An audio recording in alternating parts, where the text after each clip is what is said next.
पूरे देश में आंदोलन किया जाएगा। अभी तो ये शुरुआत है, अभी बड़े बड़े आंदोलन होंगे इसको बचाने के लिए, क्योंकि हमारा देश बौद्धमय देश था। पूरी दुनिया में भारत को बौद्ध कंट्री माना जाता है, बौद्ध के नाम से जाना जाता है, गौतम बुद्धा के नाम से जाना जाता है, कोई पोगा पंथियों के नाम से नहीं जानता है। 24 तारीख को पूरे उत्तर प्रदेश से हर जिले के कोने कोने से हमारे लोग आ रहे हैं, ट्रेनों से आ रहे हैं, सेल्फ साधनों से आ रहे हैं, बसों से आ रहे हैं। जैसे काशी जो इसको कहा जाता है वो बौद्ध विरासत है, बौद्धों की नगरी है। हम लोगों ने माननीय वाल्मीकि मेश्राम साहब के निर्देश पर विरासत बचाओ आंदोलन का कार्यक्रम रखा था। समाज को ये बताया जा सके कि वो बौद्ध विरासत है, कोई पोगा पंथियों का वो स्थान नहीं, गौतम बुद्धा का स्थान है। उसको हम लोग बताने के लिए वो कार्यक्रम रखा गया था, उस विरासत को बचाने के लिए रखा गया था। और जब इन लोगों को पता चला कि अगर ये विरासत बचाओ आंदोलन का सफल होता है, इनके लोग वहां पहुंचते हैं, अगर ये अपनी बात रखते हैं, तो ये पूरे देश में जाएगी ये बात। नमस्कार, जय भीम, सत श्री अकाल, जोहार। इस वक्त हमारे साथ हैं महेश बौद्ध, भारत मुक्ति मोर्चा के प्रदेश अध्यक्ष हैं उत्तर प्रदेश से। सर, भारत मुक्ति मोर्चा के द्वारा, बहुजन क्रांति मोर्चा के द्वारा बनारस में अभी पिछले महीने कार्यक्रम था जिसको रोकने का काम किया गया था। उस कार्यक्रम को रोकने के बाद एक बड़े आंदोलन का आप लोगों के संगठन के द्वारा ऐलान किया गया था। जैसा कि 24 तारीख को बनारस में 1 लाख लोगों का मोर्चा ले जाने की बात आप लोगों ने कही थी। क्या है पूरा मामला? बामसेफ के इस महा आंदोलन से सरकार जो चल रही है, तत्कालीन सरकार, ये डर गई है।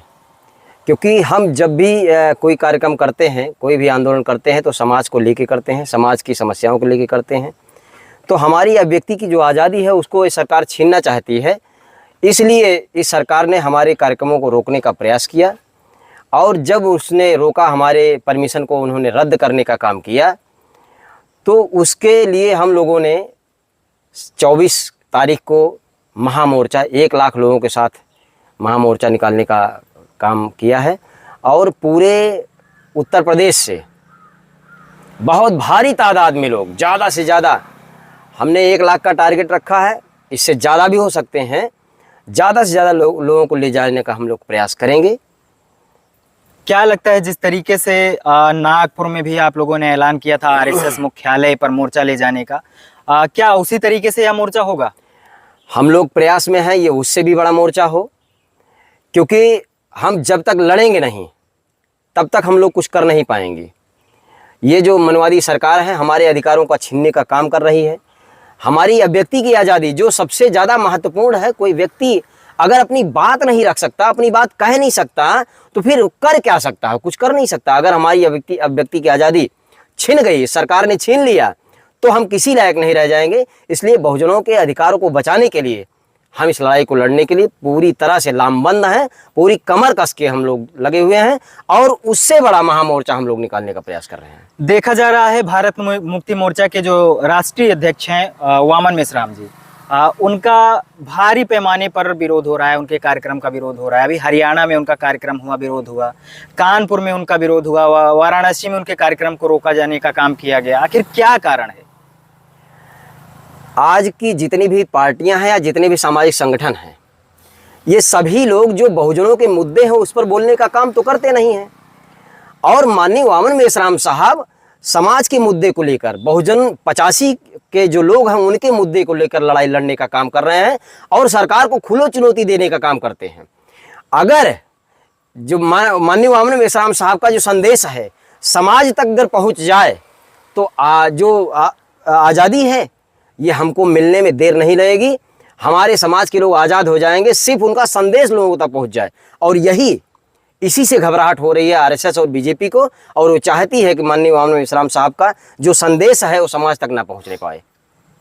वामन मेश्राम का, जैसे कि आप कह रहे हैं, संदेश अगर लोगों तक पहुंच जाए तो क्रांति हो जाएगी। जो मुख्य धारा की मीडिया है वो तो वामन मेश्राम के कार्यक्रमों का, और यहाँ तक कि वामन मेश्राम का भी बाइकआउट करती है। और आप लोग किस तरीके से पूरे देश में जन जन तक ये आवाज़ जो है पहुँचाने का काम करेंगे? हम लोग उस स्ट्रीम मीडिया के वो चक्कर में बिल्कुल नहीं है, क्योंकि हम जानते हैं कि वो बिका हुआ मीडिया है, और जो बिका हुआ मीडिया है वो सही बात समाज के सामने रखने का काम नहीं करेगा। वो तो दलाली करने का काम करेगा। उसको पैसे चाहिए, उसको जो पैसा देगा उसकी बात बोलेगा। और हम लोग, हमारे पास सोशल मीडिया है, हमारे पास कार्यकर्ता हैं, हमारे पास संगठन है, हमारे पास लोग हैं, वक्ता हैं। हम समाज के बीच में जाएंगे, समाज के बीच में जाकर उनके बीच में हम अपनी बात को रखेंगे, उनको समझाने का प्रयास करेंगे और उस आज़ादी को लेने के लिए हम लोग पूरा प्रयास करेंगे। क्या तैयारी है 24 तारीख को जो आप लोग मोर्चा लेकर जाने वाले हैं? 24 तारीख को पूरे उत्तर प्रदेश से हर जिले के कोने कोने से हमारे लोग आ रहे हैं। ट्रेनों से आ रहे हैं, सेल्फ साधनों से आ रहे हैं, बसों से आ रहे हैं। सारे लोगों को बताया गया है, निर्देशित किया गया है। लोग अनुशासित तरीके से, संवैधानिक तरीके से उस आंदोलन में पहुंच रहे हैं। भारी से भारी तादाद में लोग पहुंच रहे हैं। बनारस में जो आप लोग का मोर्चा ले जाने की बात हो रही है, जैसा कि कार्यक्रम आप लोग का रोकने का काम किया गया, क्या यही मुख्य कारण है या और भी कोई वजह है खास बनारस में मोर्चा ले जाने की? हम बनारस में ले जाने का हमारा एक मोर्चा इसलिए वो है महत्वपूर्ण है। जैसे काशी जो इसको कहा जाता है वो बौद्ध विरासत है, बौद्धों की नगरी है। हम लोगों ने माननीय मौलाना इस्लाम साहब के निर्देश पर विरासत बचाओ आंदोलन का कार्यक्रम रखा था। समाज को ये बताया जा सके कि वो बौद्ध विरासत है, कोई पोगा पंथियों का वो स्थान नहीं है, गौतम बुद्धा का स्थान है। उसको हम लोग बताने के लिए वो कार्यक्रम रखा गया था, उस विरासत को बचाने के लिए रखा गया था।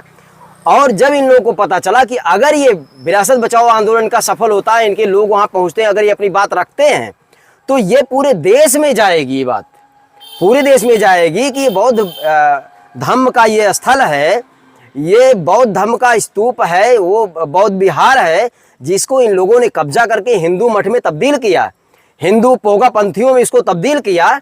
अगर ये पता चल जाएगा तो लोग इसके लिए भी जंग छेड़ देंगे। इसलिए उन लोगों ने इसको रोकने का काम किया हमारे कार्यक्रम को। तो उसको हम लोगों को बताने के लिए हम पुनः उसके लिए आंदोलन कर रहे हैं। काशी के साथ साथ मथुरा में भी, गुजरात में भी, यहाँ तक कि पूरे देश भर में ऐसे बहुत सारे बड़े शहर हैं जहाँ पे बौद्ध विरासत है।